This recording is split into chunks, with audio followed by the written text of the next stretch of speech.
Good evening, and welcome to Otis Jiry's Creepypasta Crypt. In the mood for a tasty pasta to increase your adrenaline rush? Well, you've come to the right place. Pull up a chair, get some popcorn, put your feet up, and have a listen, if you dare.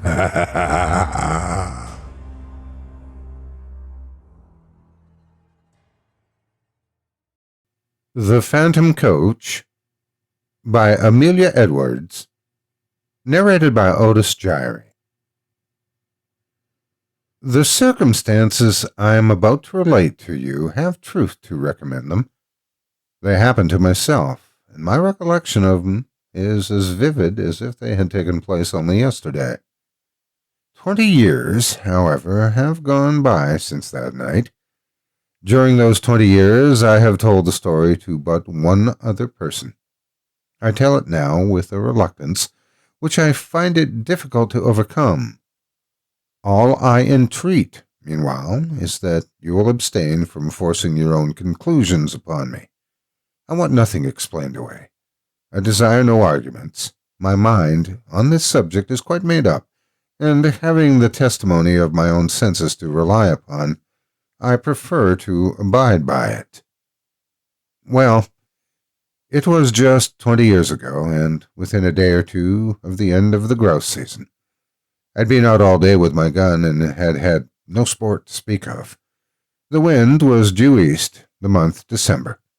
The place, a bleak, wide moor in the north of England, and I had lost my way. It was not a pleasant place in which to lose one's way, with the first feathery flakes of a coming snowstorm just fluttering down upon the heather, and the leaden evening closing in all around. I shaded my eyes with my hand and stared anxiously into the gathering darkness, where the purple moorland melted into a range of low hills some 10 or 12 miles distant. Not the faintest smoke wreath, not the tiniest cultivated patch or fence or sheep track met my eyes in any direction. There was nothing for it but to walk on and take my chance of finding what shelter I could by the way. So I shouldered my gun again and pushed wearily forward, for I had been on foot since an hour after daybreak and had eaten nothing since breakfast. Meanwhile, the snow began to come down with an ominous steadiness, and the wind fell. After this, the cold became more intense, and the night came rapidly up. As for me, my prospects darkened with the darkening sky, and my heart grew heavy as I thought how my young wife was already watching for me through the window of our little inn parlor, and the thought of all the suffering in store for her throughout this weary night. We'd been married 4 months, and having spent our autumn in the Highlands, were now lodging in a remote little village situated just on the verge of the great English moorlands. We were very much in love, and of course very happy. This morning, when we parted, she had implored me to return before dusk, and I had promised her that I would. What would I have not given to have kept my word? Even now, weary as I was, I felt that with a supper, an hour's rest, and a guide, I might still get back to her before midnight, if only guide and shelter could be found. And all this time, the snow fell, and the night thickened. I stopped and shouted every now and again, but my shouts seemed only to make the silence deeper. Then a vague sense of uneasiness came upon me, and I began to remember stories of travelers who had walked on and on in the falling snow until, wearied out, they were fain to lie down and sleep their lives away. Would it be possible, I asked myself, to keep on thus through all the long dark night? Would there not come a time when my limbs must fail, and my resolution give way, when I, too, must sleep the sleep of death? Death! I shuddered. How hard to die just now, when life lay all so bright before me. How hard for my darling, whose whole loving heart, but that thought was not to be borne. To banish it, I shouted again, louder and longer, and then listened eagerly. Was my shout answered, or did I only fancy that I heard a far-off cry? I hallooed again, and again the echo followed. Then a wavering speck of light came suddenly out of the dark, shifting, disappearing, growing momentarily nearer and brighter. Running towards it at full speed, I found myself, to my great joy, face to face with an old man and a lantern. "Thank God!" was the exclamation that burst involuntarily from my lips. Blinking and frowning, he lifted his lantern and peered into my face. "What for?" growled he sulkily. "Well, for you. I began to fear I should be lost in the snow." "Hey, folks, then do get cast away hereabouts from time to time. And what's to hinder you from being cast away likewise, if the Lord's so minded?" "If the Lord is so minded that you and I shall be lost together, friend, we must submit," I replied. "But I don't mean to be lost without you. How far am I now from dwelling?" "A guide 20 mile, more or less." "And the nearest village?" "The nearest village is Wake, and that's 12 mile to the other side." "Where do you live, then?" "Out yonder," he said, with a vague jerk of the lantern. "You're going home, I presume?" "Maybe I am." "Then I'm going with you." The old man shook his head and rubbed his nose reflectively with the handle of the lantern. "It ain't a no use," growled he. "He won't let you in, not he." "We'll see about that," I replied briskly. "Who's he?" "The master." "Who's the master?" "That's note to you," was the unceremonious reply. Well, you lead the way, and I'll engage with that master. Shall you give me shelter and a supper tonight?" "Hey, you can try 'em," muttered my reluctant guide, and, still shaking his head, he hobbled, gnome-like, away through the falling snow. A large mass loomed up presently out of the darkness, and a huge dog rushed out, barking furiously. "Is this the house?" I asked. "Aye, it's the house, down bay," and he fumbled in his pocket for the key. I drew up close behind him, prepared to lose no chance of entrance, and saw in the little circle of light shed by the lantern that the door was heavily studded with iron nails like the door of a prison. In another minute he had turned the key, and I had pushed past him into the house. Once inside, I looked round with curiosity, and found myself in a great raftered hall which served apparently a variety of uses. One end was piled to the roof with corn, like a barn. The other was stored with flour sacks, agricultural implements, casks, and all kinds of miscellaneous lumber, while from the beams overhead hung rows of hams, flitches, and bunches of dried herbs for winter use. In the center of the floor stood some huge object, gauntly dressed in a dingy wrapping cloth, and reaching halfway to the rafters. Lifting a corner of this cloth, I saw to my surprise a telescope of very considerable size, mounted on a rude movable platform with 4 small wheels. The tube was made of painted wood, bound round with bands of metal, rudely fashioned. The speculum, so far as I could estimate its size in the dim light, measured at least 15 inches in diameter. While I was yet examining the instrument and asking myself whether it was not the work of some self-taught optician, a bell rang sharply. "That's for you," said my guide with a malicious grin. "Yonder's his room." He pointed to a low black door at the opposite side of the hall.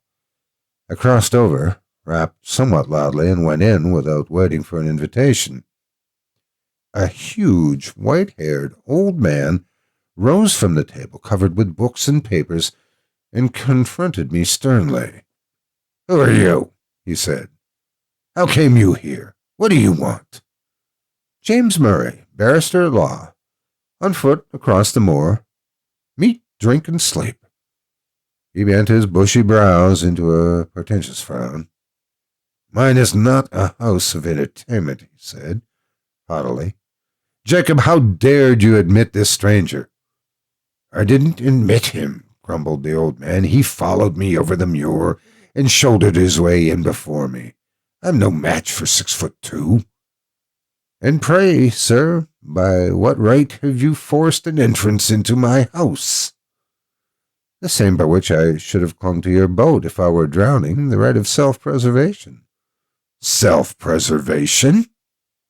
"There's an inch of snow on the ground already," I replied briefly, "and it would be deep enough to cover my body before daybreak." He strode to the window, pulled aside a heavy black curtain, and looked out. "It is true," he said. "You can stay, if you choose, till morning. Jacob, serve the supper." With this, he waved me to a seat, resumed his own, and became at once absorbed in the studies from which I had disturbed him. I placed my gun in a corner, drew a chair to the hearth, and examined my quarters at leisure. Smaller and less incongruous in its arrangements than the hall, this room contained, nevertheless, much to awaken my curiosity.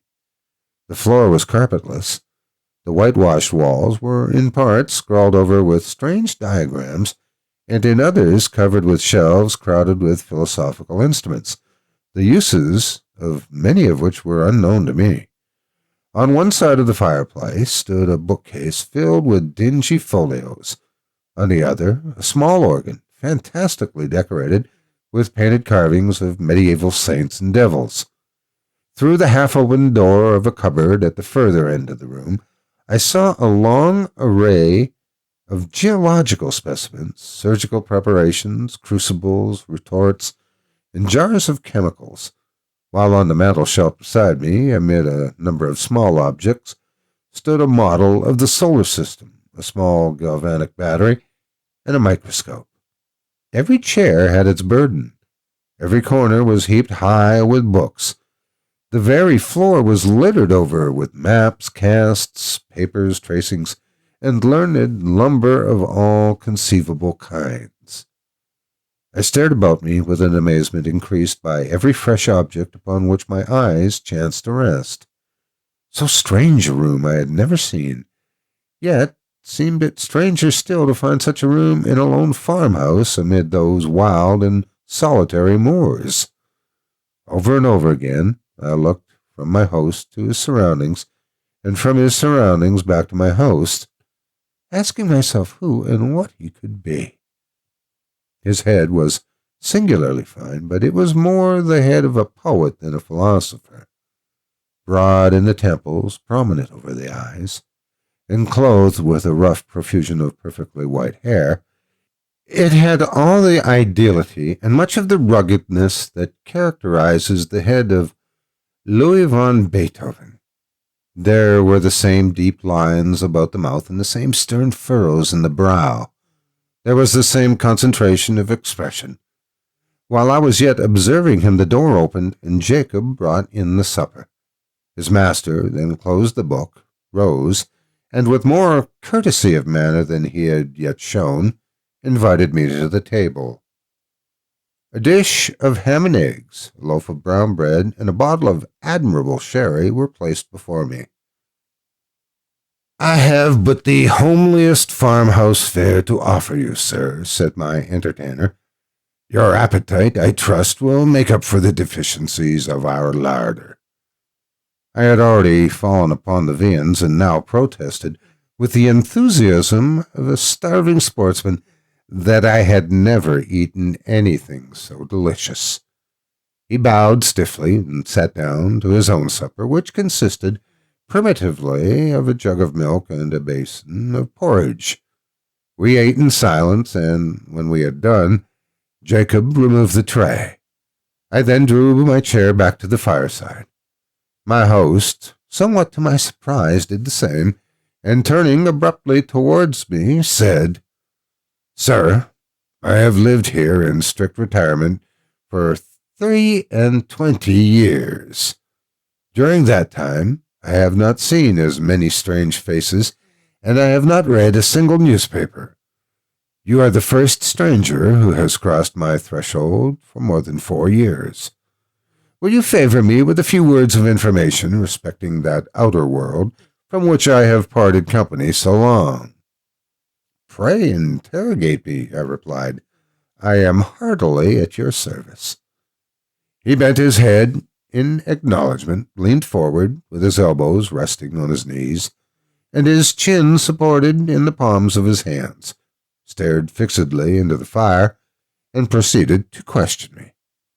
His inquiries related chiefly to scientific matters, with the latter progress of which, as applied to the practical purposes of life, he was almost wholly unacquainted. "No student of science myself," I replied, as well as my slight information permitted, but the task was far from easy, and I was much relieved when, passing from interrogation to discussion, he began pouring forth his own conclusions upon the facts which I had been attempting to place before him. He talked, and I listened, spellbound. He talked till I believe he almost forgot my presence and only thought aloud. I had never heard anything like it then. I have never heard anything like it since. Familiar with all systems of all philosophy, subtle in analysis, bold in generalization, he poured forth his thoughts in an uninterrupted stream, and still leaning forward in the same moody attitude, with his eyes fixed upon the fire, wandered from topic to topic, from speculation to speculation, like an inspired dreamer, from practical science to mental philosophy, from electricity in the wire to electricity in the nerve, from Watts to Mesmer, from Mesmer to Reichenbach, and from Reichenbach to Swedenborg, Spinoza, Condillac, Descartes, Berkeley, Aristotle, Plato, and the Magi and mystics of the East, where transitions which, however bewildering in their variety and scope, seemed easy and harmonious upon his lips as sequences in music. By and by, I forget now by what link of conjecture or illustration, he passed on to that field which lies beyond the boundary of even conjectural philosophy, and reaches no man knows whither. He spoke of the soul and its aspirations, of the spirit and its powers, of second sight, of prophecy, of those phenomena which, under the names of ghosts, specters, and supernatural appearances, have been denied by the skeptics and attested by the credulous of all ages. "The world," he said, "grows hourly more and more skeptical of all that lies beyond its own narrow radius, and our men of science foster the fatal tendency. They condemn as fable all that resists experiment. They reject as false all that cannot be brought to the test of the laboratory or the dissecting room. Against what superstition have they waged so long and obstinate a war as against the beliefs of apparitions? And yet what superstition has maintained its hold upon the minds of men so long and so firmly? Show me any facts in physics, in history, in archaeology, which is supported by testimony so wide and so various, attested by all races of men, in all ages and in all climates, by the soberest sages of antiquity, by the rudest savage of today, by the Christian, the pagan, the atheist, the materialist. This phenomenon is treated as a nursery tale by the philosophers of our century. Circumstantial evidence weighs with them as a feather in the balance. The comparison of causes with effects, however valuable in physical science, is put aside as worthless and unreliable. The evidence of competent witnesses, however conclusive in a court of justice, counts for nothing. He who pauses before he pronounces is condemned as a trifler. He who believes is a dreamer or a fool. He spoke with bitterness, and, having said thus, relapsed for some minutes into silence. Presently he raised his head from his hands and added, with an altered voice and manner, "I, sir," paused, investigated, believed, and was not ashamed to state my convictions to the world. I, too, was branded as a visionary, held up to ridicule by my contemporaries, and hooted from that field of science in which I had labored with honor during all the best years of my life. These things happened just 23 years ago. Since then, I have lived as you see me living now, and the world has forgotten me as I have forgotten the world. You have my history." "It's a very sad one," I murmured, scarcely knowing what to answer. "It is a very common one," he replied. "I have only suffered for the truth, as many a better, wiser man have suffered before me." He rose as if desirous of ending the conversation, and went over to the window. "It has ceased snowing," he observed as he dropped the curtain, and came back to the fireside. "Ceased?" I exclaimed, starting eagerly to my feet. "Oh, if it were only possible, but no, it is hopeless. Even if I could find my way across the moor, I couldn't walk 20 miles tonight." "Walk 20 miles tonight?" repeated my host. "What are you thinking of?" "Of my wife," I replied impatiently. "Of my young wife, who does not know that I have lost my way, and who is at this moment breaking her heart with suspense and terror." "Where is she?" "At Dwaddling, 20 miles away." "At Dwaddling," he echoed, thoughtfully. "Yes, the distance, it is true, is 20 miles. But are you so very anxious to save the next 6 or 8 hours?" "So very, very anxious that I would give 10 guineas at this moment for a guide and a horse." "Your wish can be gratified at a less costly rate," he said, smiling.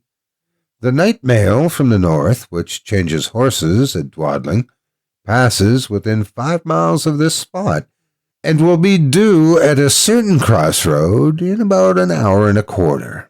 If Jacob were to go with you across the moor and put you into the old coach road, you could find your way, I suppose, to where it joins the new one?" "Easily, gladly." He smiled again, rang the bell, gave the old servant his directions, and, taking a bottle of whiskey and a wine-glass from the cupboard in which he kept his chemicals, said, "The snow lies deep, and it will be difficult walking tonight on the moor. A glass of usquebaugh before you start." I would have declined the spirit, but he pressed it on me, and I drank it. It went down my throat like liquid flame and almost took my breath away. "It is strong," he said, "but it will help keep out the cold, and now you have no moments to spare. Good night." I thanked him for his hospitality and would have shaken hands, but that he had turned away before I could finish my sentence. In another minute I had traversed the hall, Jacob had locked the outer door behind me, and we were out on the wide white moor. Although the wind had fallen, it was still bitterly cold. Not a star glimmered in the black vault overhead.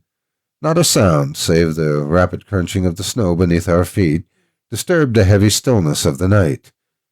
Jacob, not too well pleased with his mission, shambled on before in sullen silence, his lantern in his hand, and his shadow at his feet. I followed with my gun over my shoulder, as little inclined for conversation as myself. My thoughts were full of my late host. His voice yet rang in my ears. His eloquence yet held my imagination captive.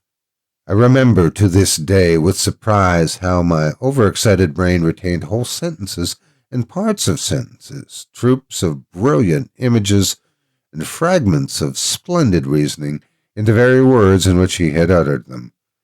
Musing thus over what I had heard, and striving to recall a lost link here and there, I strode on at the heels of my guide, absorbed and unobservant.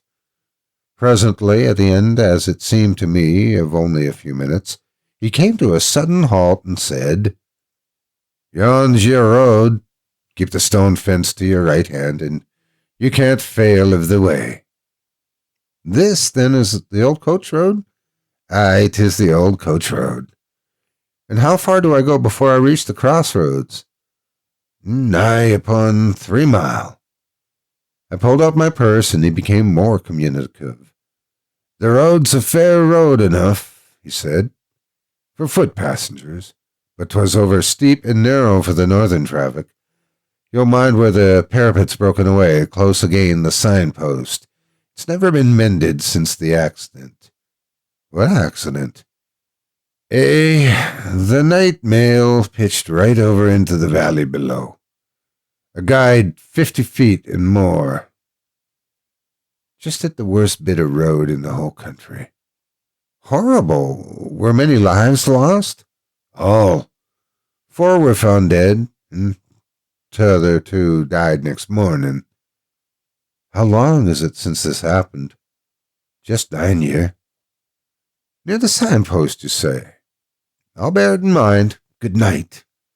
Good night, sir, and thank ye. Jacob pocketed his half-crown, made a faint pretense of touching his hat, and trudged back by the way he had come. I watched the light of his lantern till it quite disappeared, and then turned to pursue my way alone. This was no longer a matter of the slightest difficulty, for despite the dead darkness overhead, the line of stone fence showed distinctly enough against the pale gleam of the snow. How silent it seemed now, with only my footsteps to listen to. How silent and how solitary. A strange, disagreeable sense of loneliness stole over me. I walked faster. I hummed a fragment of a tune. I cast up enormous sums in my head and accumulated them at compound interest. I did my best, in short, to forget the startling speculations to which I had just been listening, and to some extent I succeeded. Meanwhile, the night air seemed to become colder and colder, and though I walked fast, I found it impossible to keep myself warm. My feet were like ice. I lost sensation in my hands and grasped my gun mechanically. I even breathed with difficulty, as though instead of traversing a quiet north country highway, I were scaling the uppermost heights of some gigantic Alp. This last symptom became presently so distressing that I was forced to stop for a few minutes and lean against the stone fence. As I did so, I chanced to look back up the road, and there, to my infinite relief, I saw a distant point of light, like the gleam of an approaching lantern. I at first concluded that Jacob had retraced his steps and followed me, but even as the conjecture presented itself, a second light flashed into sight, a light evidently parallel to the first and approaching at the same rate of motion. It needed no second thought to show me that these must be the carriage lamps of some private vehicle, though it seemed strange that any private vehicle should take a road professedly disused and dangerous. There could be no doubt, however, of the fact, for the lamps grew larger and brighter every moment, and I even fancied I could already see the dark outline of the carriage between them. It was coming up very fast and quite noiselessly, the snow being nearly a foot deep under the wheels. And now the body of the vehicle became distinctly visible behind the lamps. It looked strangely lofty. A sudden suspicion flashed upon me. Was it possible that I had passed the crossroads in the dark without observing the signpost, and could this be the very coach which I had come to meet? No need to ask myself that question a second time, for here it came round the bend of the road, guard and driver, 1 passenger outside, and 4 steaming greys, all wrapped in a soft haze of light, through which the lamps blazed out like a pair of fiery meteors. I jumped forward, waved my hat, and shouted. The mail came down at full speed and passed me. For a moment I feared that I had not been seen or heard, but it was only for a moment. The coachman pulled up. The guard, muffled to the eyes in capes and comforters, and apparently sound asleep in the rumble, neither answered my hail nor made the slightest effort to dismount. The outside passenger didn't even turn his head. I opened the door for myself and looked in. There were but 3 travelers inside, so I stepped in, shut the door, slipped into the vacant corner, and congratulated myself on my good fortune. The atmosphere of the coach seemed, if possible, colder than that of the outer air, and was pervaded by a singularly damp and disagreeable smell. I looked around at my fellow passengers. They were all 3 men, and all silent. They did not seem to be asleep, but each leaned back in his corner of the vehicle, as if absorbed in his own reflections. I attempted to open a conversation. "How intensely cold it is tonight," I said, addressing my opposite neighbor. He lifted his head, looked at me, but made no reply. "The winter," I added, "seems to have begun in earnest." Although the corner in which he sat was so dim that I could distinguish none of his features very clearly, I saw that his eyes were still turned full upon me, and yet he never answered, never said a word. At any other time I should have felt and perhaps expressed some annoyance, but at the moment I felt too ill to do either. The icy coldness of the night air had struck a chill to my very marrow, and the strange smell inside the coach was affecting me with an intolerable nausea. I shivered from head to foot, and, turning to my left-hand neighbor, asked if he had any objection to an open window. He neither spoke nor stirred. I repeated the question somewhat more boldly, but with the same result. Then I lost patience and let the sash down. As I did so, the leather strap broke in my hand, and I observed that the glass was covered with a thick coat of mildew, the accumulation apparently of years. My attention being thus drawn to the condition of the coach, I examined it more narrowly and saw by the uncertain light of the outer lamps that it was in the last stage of dilapidation. Every part of it was not only out of repair, but in a condition of decay. The sashes splintered at the touch. The leather fittings were crusted over with mold and literally rotting from the woodwork. The floor was almost breaking away underneath my feet. The whole machine, in short, was foul with damp, and had evidently been dragged from some outhouse in which it had been moldering away for years to do another day or 2 of duty on the road. I turned to the 3rd passenger, whom I had not yet addressed, and hazarded one more remark. "This coach," I said, "is in deplorable condition. The regular mail, I suppose, is under repair?" He moved his head slowly and looked me in the face without speaking a word. I shall never forget that look while I live. I turned cold at heart under it. I turn cold at heart even now when I recall it. His eyes glowed with a fiery, unnatural luster. His face was livid as the face of a corpse. His bloodless lips were drawn back as if in the agony of death, and showed the gleaming teeth beneath. The words that I was about to utter died upon my lips, and a strange horror, a dreadful horror, came upon me. My sight had by this time become used to the gloom of the coach, and I could see with tolerable distinctness. I turned to my opposite neighbor. He, too, was looking at me with the same startling pallor in his face, and the same stony glitter in his eyes. I passed my hand across my bow. I turned to the passenger on the seat beside my own and saw, oh heaven, how shall I describe what I saw? I saw that he was no living man, that none of them were living men like myself. A pale phosphorescent light, the light of putrefaction, played upon their awful faces, upon their hair, dank with the dews of the grave, upon their clothes, earth-stained and dropping to pieces, upon their hands, which were as the hands of corpses long buried. Only their eyes, their terrible eyes, were living, and those eyes were all turned menacingly upon me. A shriek of terror, a wild, unintelligible cry of help and mercy burst from my lips. as I flung myself against the door and strove in vain to open it.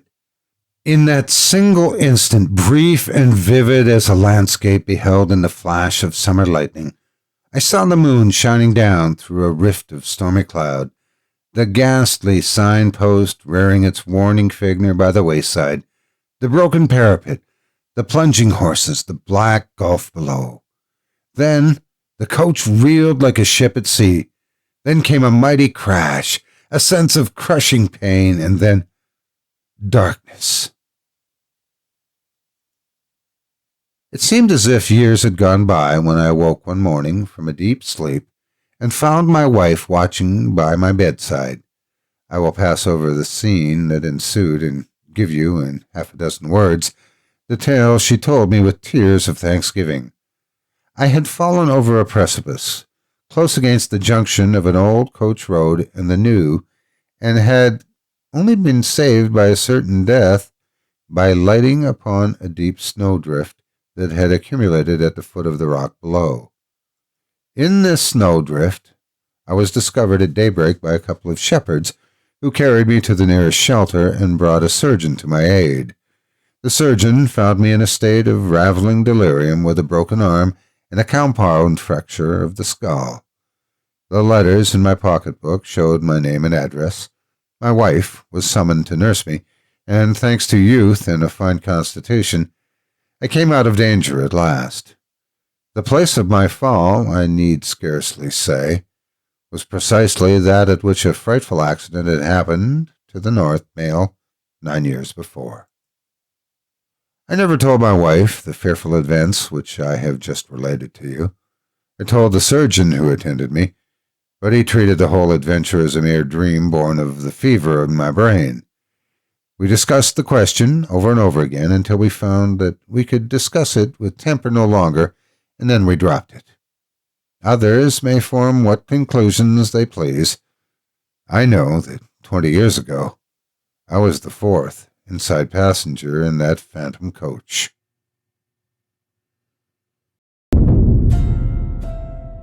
Hi, Otis Jiry here. Thanks for joining me around the digital campfire today. Your support means everything to me. I wanted to take a moment to ask you to support me and help me make storytelling my career by joining the Chilling Tales for Dark Nights members area. There are links in the video description below. If you love what I do, help me make this my full-time job by signing up for any membership of your choice. With your support, I can quit my day job and dedicate my day to putting out more twisted tales more regularly and take more of your requests. With a membership, not only do you get instant access to my archive of 200-plus audio stories in HD format, but you'll get them weeks or months before the public does. You'll also get access to the full archive of hundreds of fully produced Chilling Tales for Dark Nights tales, including several narrated by me, and advanced access there as well. In addition to that, you'll get exclusive members-only access to private monthly livestream events and direct access to me and the rest of the team via the Direct Connect and Production Lounge features, where you'll get the opportunity to let your voice be heard and get insider updates. Members will also get the opportunity to earn money by referring friends and family to us.